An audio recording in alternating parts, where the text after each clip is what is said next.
I spent 3 decades in the archives at Stanford studying the skeletal remains of dead civilizations, and I can tell you with absolute certainty that empires don't collapse overnight.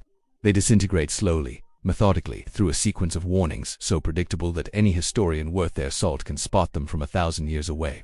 The Roman Forum didn't crumble in a day. The Spanish treasure fleets didn't suddenly stop sailing. The British pound sterling didn't lose its global dominance in a single afternoon. What happened instead was far more insidious. These powers ignored 3 specific warnings that appeared in sequence. Warnings so consistent across time and geography that they might as well be laws of nature. I've examined the fiscal records of the Roman Empire during the crisis of the 3rd century, studied the parliamentary debates in Westminster as Britain's colonial system began to fracture, and analyzed the Politburo minutes from the final years of the Soviet Union. The pattern is always the same: 3 warnings, 3 opportunities to course correct. 3 moments when leadership could have chosen survival over collapse. And here's what keeps me awake at night. I just watched the United States ignore the 2nd warning. Before you click away, I need you to stay with me until the very end of this analysis, because what I'm about to show you isn't speculation or conspiracy theory. It's documented historical pattern recognition applied to contemporary American reality. Comment below where you're watching from, your city and country, because this pattern affects every corner of our republic differently. The first warning that precedes imperial collapse is always economic, and it manifests through a specific mechanism that most people misunderstand. It's not simply about debt, though debt plays a role. It's about the systematic debasement of currency combined with fiscal overextension that exceeds productive capacity. When I examined the Roman denarius from the reign of Nero in 64 AD, the silver content was approximately 94%. By the time we reach Emperor Gallienus in 265 AD, that same coin contained less than 5% silver. The Romans didn't wake up one morning and decide to destroy their currency. They did it gradually, year after year, to finance military campaigns they couldn't afford, public works projects that bought political loyalty, and an administrative apparatus that had grown beyond the empire's ability to sustain it through legitimate taxation. The historian Kyle Harper at the University of Oklahoma documented in his 2017 work, The Fate of Rome, how this monetary collapse intersected with climate change and pandemic disease to create a perfect storm of systemic failure. The economic warning wasn't just about coins, it was about the fundamental disconnect between imperial ambitions and economic reality. The Spanish Empire provides an even more instructive case study because Spain had access to wealth that should have made collapse impossible. Between 1500 and 1650, Spanish galleons transported approximately 181 tons of gold and 16,000 tons of silver from the Americas to Europe, according to research published in the Journal of Economic History by Dennis Flynn and Arturo J. That's an almost incomprehensible transfer of precious metals, enough wealth to finance any conceivable imperial project. Yet by 1557, just 57 years after Columbus's voyages began this wealth extraction, Philip II declared Spain's first sovereign default. He would declare 3 more defaults during his reign in 1560, 1575, and 1596. How does an empire with exclusive access to New World treasure go bankrupt 4 times in 4 decades? The answer reveals the true nature of warning number 1. The Spanish crown spent faster than even massive bullion imports could sustain, financing wars across Europe, maintaining a global naval presence, and funding a court system whose administrative costs grew exponentially. But the more insidious problem was inflation. As Harvard economist Earl Hamilton demonstrated in his groundbreaking 1934 study, the flood of American silver into the Spanish economy triggered what we now call the price revolution, a 300 to 400% increase in prices across Europe over the 16th century. Spain's wealth made everything more expensive, destroyed domestic manufacturing competitiveness, and created an economic structure dependent on continuous treasure fleet arrivals.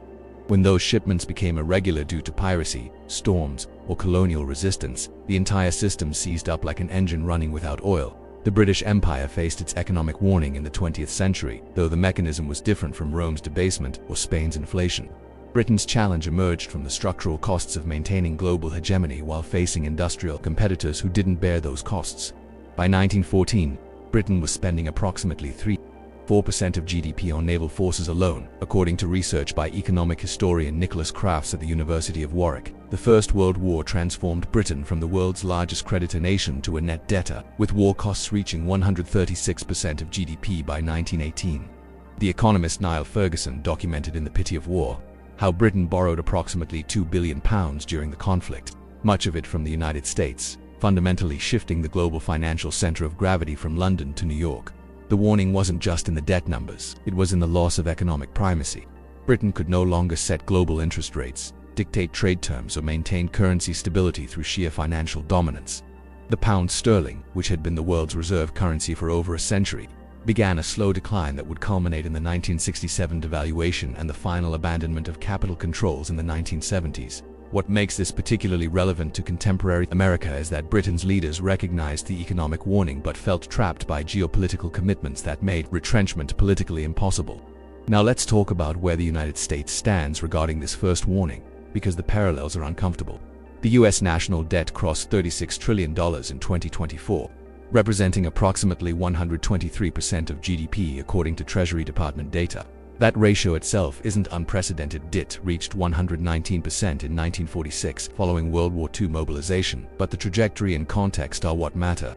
Post-war America reduced debt through a combination of GDP growth, moderate inflation, and fiscal restraint over subsequent decades. Today's debt accumulation is occurring during peacetime economic expansion without the crisis justification that accompanied 1940s borrowing. The Congressional Budget Office projects that under current law, debt will reach 166% of GDP by 2054, driven primarily by entitlement spending and interest costs. But here's where the Roman and Spanish parallels become relevant. The United States is simultaneously running persistent trade deficits that have averaged 2.8% of GDP annually since 2000, according to Bureau of Economic Analysis data. We're borrowing to consume rather than invest, extracting present prosperity by mortgaging future productivity, and we're doing it while maintaining a global military presence that costs more than the next 10 nations combined spend on defense. The currency dimension of this warning is even more concerning when examined through historical precedent. The dollar's role as global reserve currency held in approximately 59% of global foreign exchange reserves. According to IMF data provides what former French finance minister Valéry Giscard d'Estaing called an exorbitant privilege in the 1960s. It allows the United States to borrow in its own currency at artificially low interest rates and run deficits that would trigger currency crises in other nations. But this privilege isn't permanent, it's conditional on sustained confidence in American economic stability and political reliability. The British pound enjoyed similar status from the 1820s through the 1940s, yet that status evaporated within a generation when economic fundamentals no longer supported it. What's particularly alarming from a historical perspective is that the United States is testing the limits of this privilege through monetary expansion that would have been unthinkable 2 decades ago. The Federal Reserve's balance sheet expanded from under $1 trillion in 2008 to nearly $9 trillion at its peak in 2022, according to Fed data, a 9-fold increase in 14 years.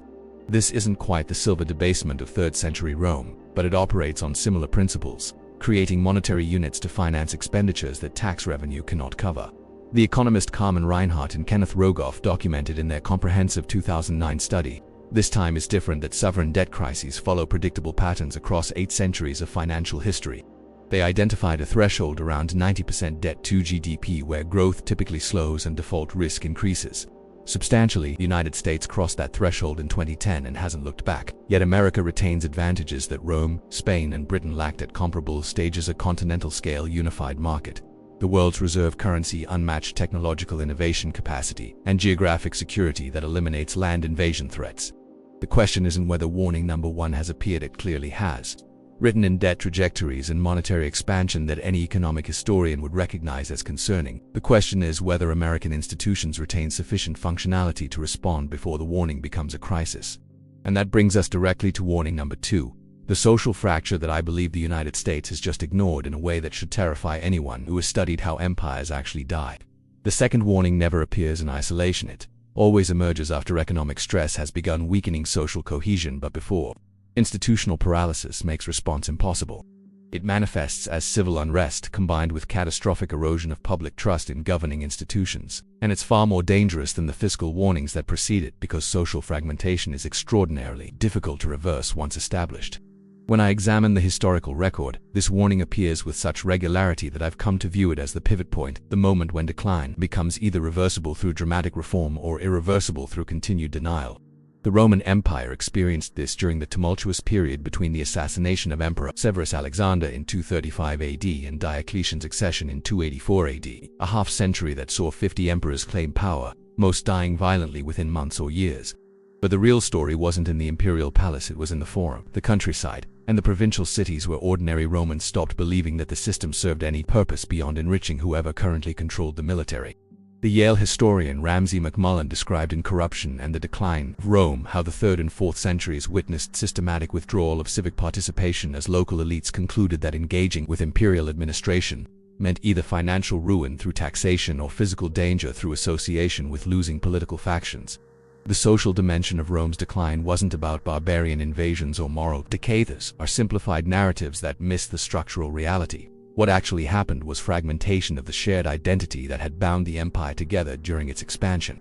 The historian Peter Brown documented in The World of Late Antiquity how regional identities increasingly superseded Roman citizenship as the primary loyalty, how local languages resurged against Latin, and how religious divisions between traditional paganism and ascending Christianity created unbridgeable social chasms.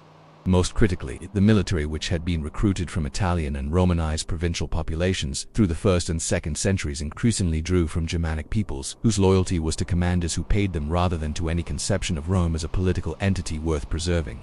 When the Visigothic commander Alaric sacked Rome in 410 AD, many of his soldiers were technically Roman military units.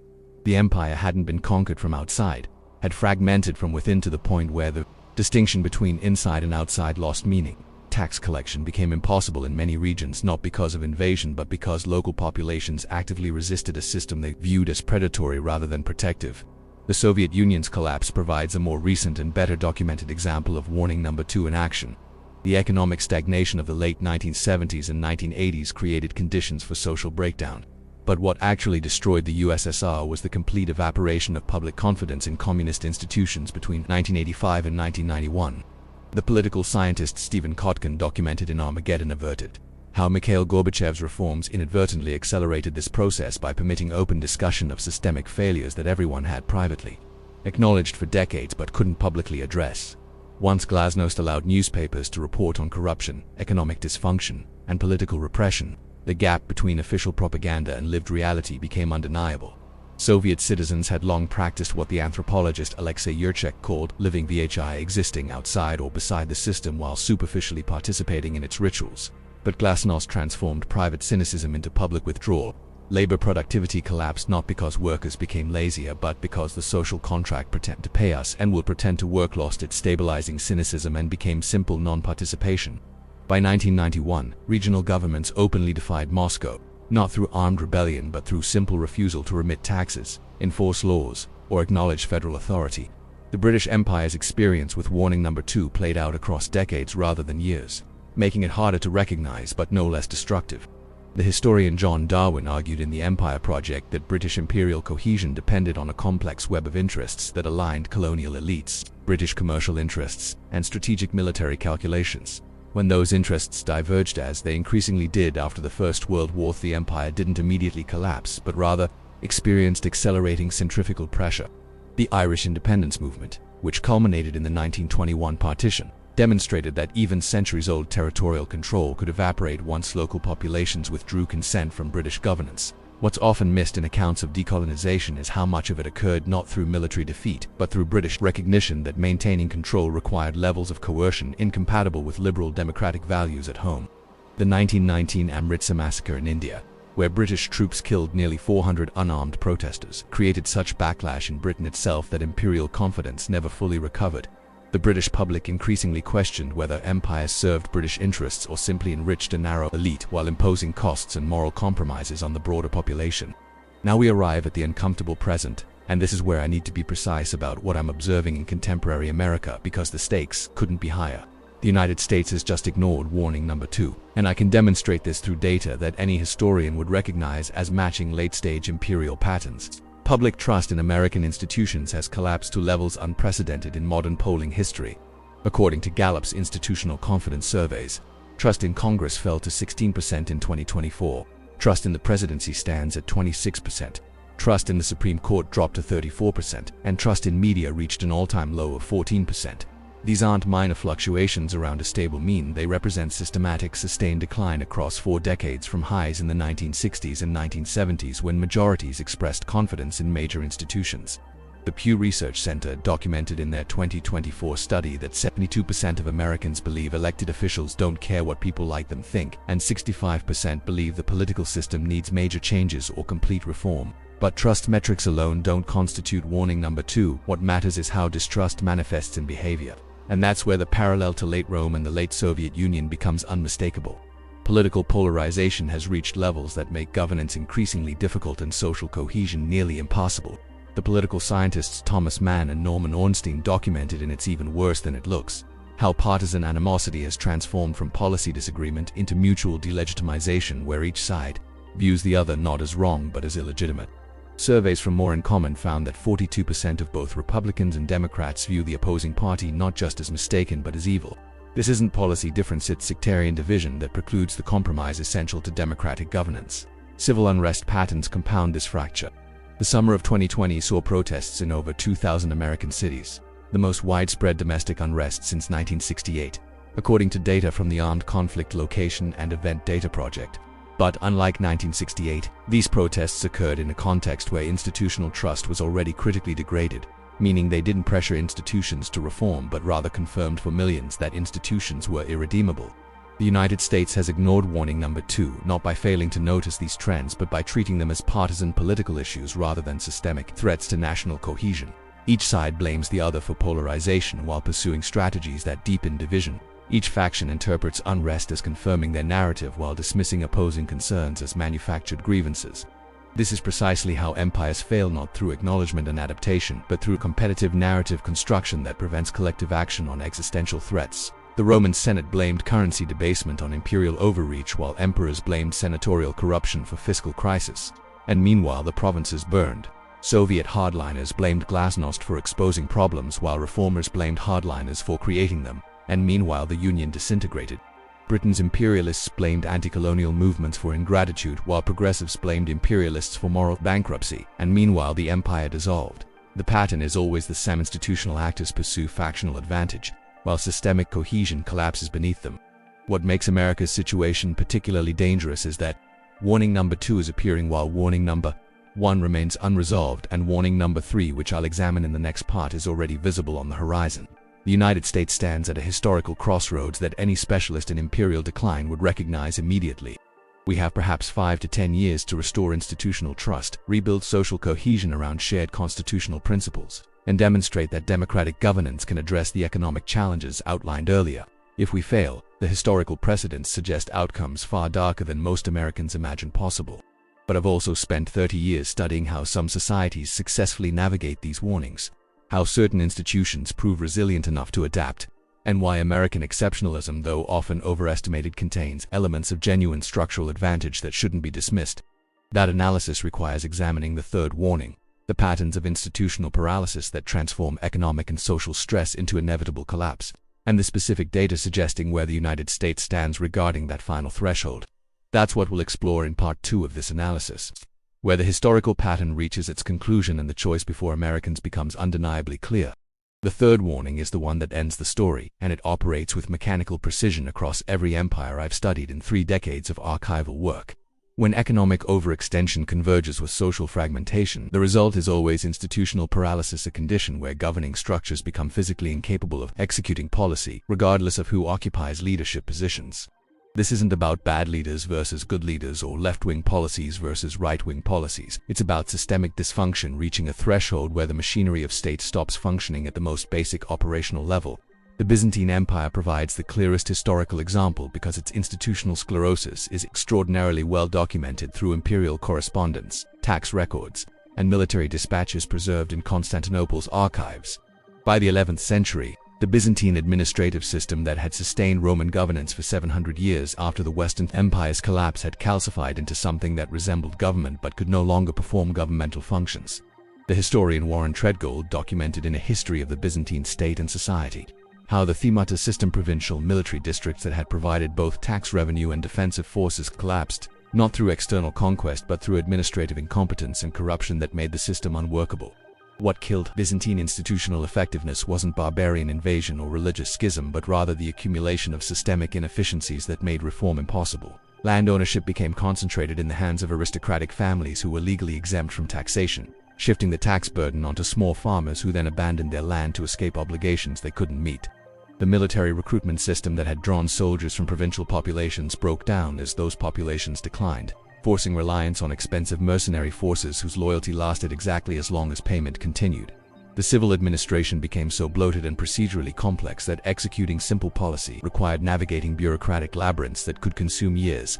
When the Seljuk Turks defeated Byzantine forces at the Battle of Manzikert in 1071, they didn't destroy a functioning empire, they exposed an institutional corpse that had been decomposing for generations. The Emperor Romanos for Diogenes couldn't effectively mobilize Byzantine military resources, not because those resources didn't exist on paper, but because the administrative system connecting imperial authority to provincial implementation had ceased functioning. Orders went out from Constantinople and disappeared into a bureaucratic void where provincial governors ignored directives. Military commanders pursued personal agendas, and tax collectors enriched themselves while remitting almost nothing to the central treasury. The late Soviet Union experienced institutional paralysis through different mechanisms, but with remarkably similar results.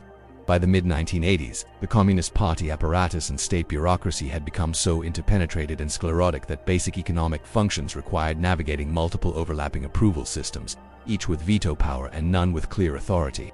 The economist Anders Slunt documented in Gorbachev's struggle for economic reform how even simple factory production decisions could require permits from the ministerial hierarchy, party oversight committees, planning commission bureaus, and trade union representatives, a process that could take months or years for decisions that market economies handled in hours or days.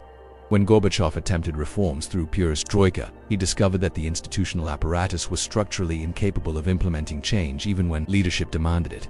Factory managers who wanted to adopt new production methods couldn't get materials because the supply chain operated on 5-year plans that couldn't adjust to real-time demand. Local party officials who recognized the need for reform couldn't act without approval from regional committees who couldn't move without Moscow's authorization, but Moscow was itself paralyzed by factional disputes between hardliners and reformers. The result was systemic gridlock where everyone recognized dysfunction but no institutional pathway existed to correct it. The British experience with institutional paralysis manifested differently because Britain was a parliamentary democracy rather than an autocratic empire, but the outcome was equally debilitating for imperial governance. The historian David Edgerton argued in The Rise and Fall of the British Nation that Britain's interwar and post-war governments faced an impossible institutional contradiction. They were trying to maintain a global empire while transitioning to a welfare state democracy that required resources the empire was supposed to provide but increasingly didn't. The administrative machinery designed to govern colonies through appointed officials became incompatible with rising democratic movements demanding self-governance. Military forces structured for imperial policing couldn't effectively address conventional warfare threats from industrialized powers. The treasury developed increasingly elaborate systems for managing colonial finances that became irrelevant once colonies achieved fiscal autonomy. By the 1960s, British institutions were executing policies maintaining bases in Singapore, administering territories in Africa, projecting naval power east of Suez that served no coherent strategic purpose and consumed resources needed domestically. Prime Minister Harold Wilson's government recognized this dysfunction and attempted the orderly dismantling of remaining imperial commitments, but even managed decline proved institutionally challenging because the bureaucratic systems built to administer empire resisted repurposing for post-imperial purposes. Now, let me show you why I believe the United States is displaying early-stage symptoms of warning number 3. And why this should concern anyone who understands how institutional paralysis accelerates once established. Congressional legislative productivity has declined to historic lows measured by any metric. Bills passed, substantive legislation enacted, or major policy initiatives completed.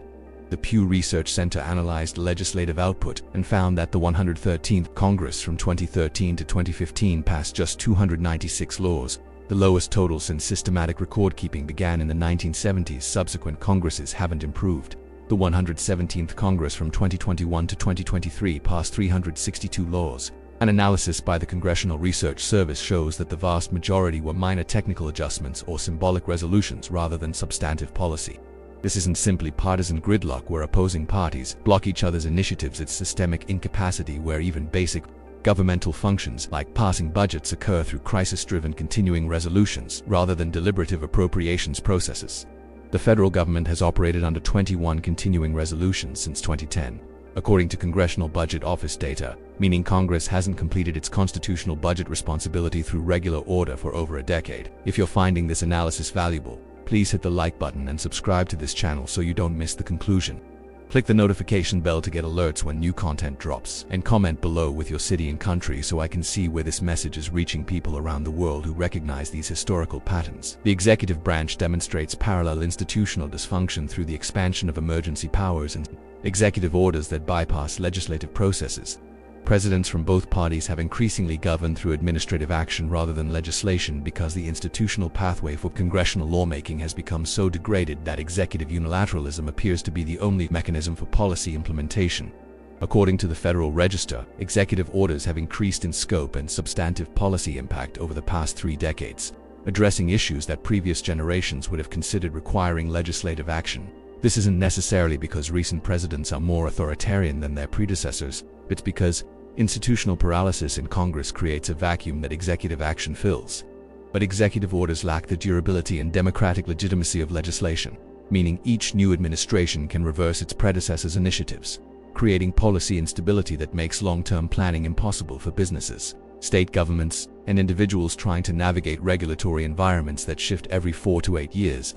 The judicial branch has been drawn into this institutional dysfunction through the politicization of confirmation processes and the increasing use of courts to resolve policy disputes that should occur through legislative deliberation. Supreme Court confirmation hearings have transformed from evaluations of judicial philosophy to partisan warfare where nominees receive virtually no votes from the opposing party. Justice Brett Kavanaugh was confirmed 50-48 in 2018, Justice Amy Coney Barrett 52-48 in 2020, and Justice Ketanji Brown Jackson 53-47 in 2020, 2 historically narrow margins that contrast sharply with earlier eras when qualified nominees regularly received overwhelming bipartisan support. Justice Antonin Scalia was confirmed 98-0 in 1986, Justice Ruth Bader Ginsburg 96-3 in 1993, and even relatively recent appointments like Chief Justice John Roberts received 78 votes in 2005. The narrowing confirmation margins reflect and reinforce the broader pattern of institutional paralysis because they transform the judiciary from a stabilizing constitutional force into another arena of partisan competition.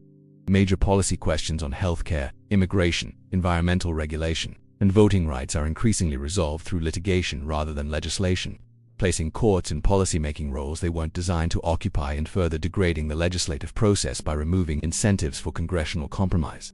The infrastructure dimension of institutional paralysis is perhaps most visible to ordinary Americans because it manifests in physical decay that's impossible to ignore. The American Society of Civil Engineers gives us infrastructure a C- grade in its 2021 report card, estimating that bringing roads, bridges, water systems, and electrical grids to acceptable standards would require $2.6 trillion in investment over the next decade.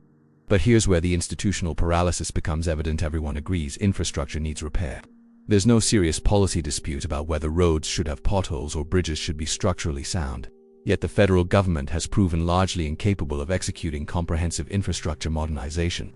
The Infrastructure Investment and Jobs Act passed in 2021 authorized $1.2 trillion over 10 years, but implementation has been slow and uneven because the institutional mechanisms for planning, permitting, and executing large-scale public works projects have atrophied. Environmental review processes that were designed to prevent harms now routinely take 5 to 10 years for major projects, according to analysis by the Council on Environmental Quality. Permitting involves navigating federal, state, and local jurisdictions with overlapping and sometimes contradictory requirements. Labor regulations, procurement rules, and political oversight create such complexity that many projects never break ground despite funding availability. The national security establishment provides another window into institutional paralysis that should alarm anyone familiar with how imperial decline actually unfolds. The United States maintains approximately 750 military installations in 80 countries according to Department of Defense data, a global presence unmatched by any nation in history. Yet this massive footprint increasingly operates without coherent strategic direction connecting military deployments to achievable policy objectives. The wars in Afghanistan and Iraq demonstrated institutional incapacity on a scale that rivals late-stage imperial dysfunction in Rome or Britain. After 20 years, $2.3 trillion in expenditure according to Brown University's Costs of War project, an enormous sacrifice by military personnel, the United States withdrew from Afghanistan in conditions that replicated the strategic situation that had existed before intervention. This wasn't primarily a military failure, and American forces won virtually every tactical engagement. It was an institutional failure where civilian and military bureaucracies proved incapable of translating military success into political outcomes, where interagency coordination broke down across multiple administrations from both parties, and where the machinery of state could sustain military operations indefinitely but couldn't execute the political, economic, and diplomatic integration necessary to achieve war aims. The fiscal manifestation of institutional paralysis connects directly back to warning number 1 and demonstrates how these warnings compound rather than occur in isolation. The United States faces entirely predictable long-term budget challenges driven by demographic aging and healthcare cost growth. The Congressional Budget Office has published detailed analysis showing that under current law, Social Security and Medicare costs will rise from 8.7% of GDP in 2024 to 11.4% by 2054, while interest on the debt will climb from 2.4% to 6.3% of GDP over the same period. These aren't surprises, they're mathematical certainties based on birth rates, mortality tables, and enrollment trends. Yet the institutional system has proven completely incapable of making incremental adjustments that could smooth this transition. Every proposal for modest reforms to Social Security or Medicare becomes politically radioactive, ensuring that adjustment will eventually occur through crisis rather than planning. This is textbook institutional paralysis. Everyone knows what's coming. Experts across the political spectrum largely agree on the range of possible solutions, but the institutional mechanisms for deliberative policymaking have degraded to the point where action becomes possible only when crisis forces it. The educational system demonstrates institutional paralysis at state and local levels in ways that mirror federal dysfunction. Public education consumes enormous resources, approximately $750 billion annually according to the National Center for Education Statistics, yet outcomes have stagnated or declined by many measures, even as spending per pupil has increased substantially after adjusting for inflation. The National Assessment of Educational Progress shows that reading and math scores for 13-year-olds have declined to levels last seen in the 1990s, despite decades of reform efforts including No Child Left Behind, Race to the Top, and the Common Core state standards. This isn't because educators don't care or because students are less capable than previous generations. It's because the institutional structures governing American education, complex interactions between federal mandates, state regulations, local school boards, teachers' unions, and administrative bureaucracies have become so layered and rigid that implementing effective changes requires navigating obstacles that often make reform more difficult than maintaining dysfunction. Teachers who want to innovate face standardized testing requirements that constrain pedagogy. Administrators who want to reward excellence encounter tenure and seniority systems that make personnel decisions based on criteria other than effectiveness. Voters who want accountability discover that responsibility is so diffused across governance levels that no one can be held accountable for outcomes. Yet here's what 30 years studying imperial collapse has taught me that I need you to understand before concluding that American decline is inevitable. Institutional paralysis is the only warning that can be reversed through political will alone. Economic overextension requires painful fiscal adjustment and structural reform that takes decades. Social fragmentation requires cultural evolution and trust building that may take generations. But institutional paralysis can be addressed through deliberate reform that redesigns decision-making processes, clarifies authority, and removes bureaucratic obstacles to effective governance. The question is whether American political culture retains sufficient functionality to demand and implement such reforms before crisis makes orderly transition impossible. The historical precedents aren't encouraging, but they aren't deterministic either. Britain managed a relatively peaceful imperial decline that preserved democratic institutions and avoided the violent collapse that destroyed other empires. France successfully transitioned from the Fourth Republic's institutional paralysis to the Fifth Republic's more effective governance structure. South Korea transformed from authoritarian dysfunction to effective democracy within a single generation.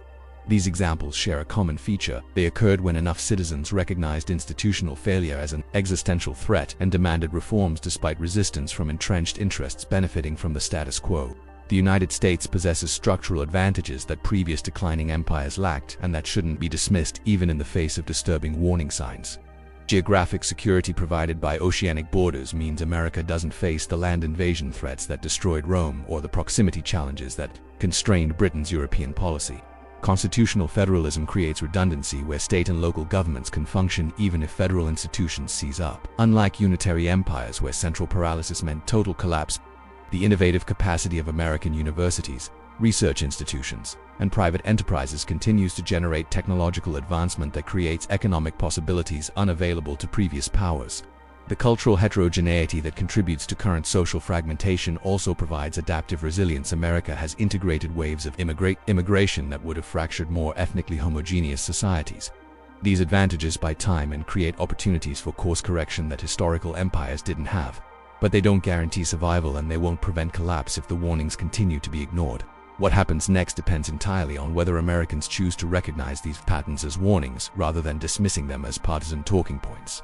The three warnings I've outlined aren't abstract historical curiosities, they're documented patterns that appear with mechanical regularity before major civilizational transitions: economic overextension, social fragmentation, and institutional paralysis have preceded every major imperial collapse from Rome through the Soviet Union.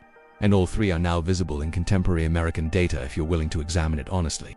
The choice before this generation is stark in a way that most Americans don't yet grasp.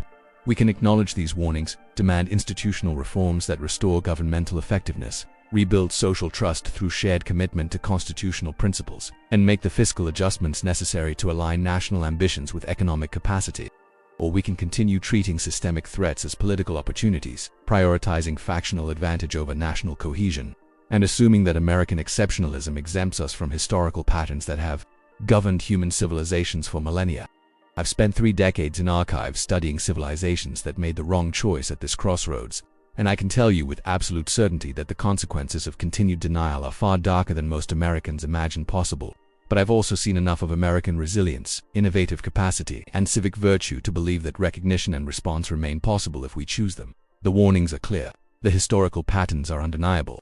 What we do with that knowledge will determine whether future historians study 21st century America as an example of successful adaptation or as another chapter in the long chronicle of empires that ignored warnings until warnings became epidemic.